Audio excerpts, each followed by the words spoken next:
Al Capone, c'est au moins 500 personnes assassinées, une fortune estimée à 1,5 milliard de dollars et la date limite de consommation du lait. Avant toute chose, t'es-tu abonné à cette chaîne? Bien. Brossons un peu le tableau.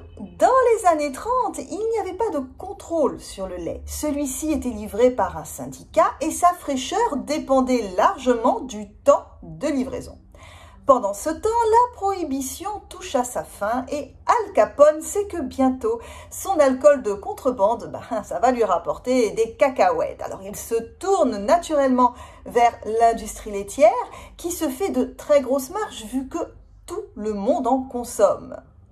Rien de tel que le kidnapping du président d'une des plus grosses laiteries pour se faire 50 000 $ d'argent de poche et l'investir dans une entreprise de livraison.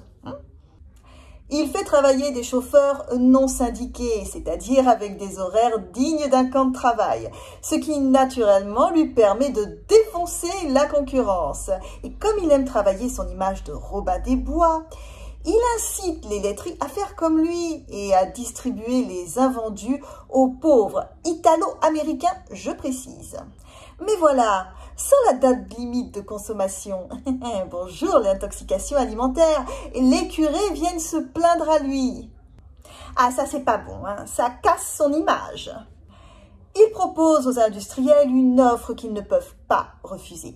Soit ils mettent la date de consommation sur la bouteille, soit ils finissent dans le fleuve.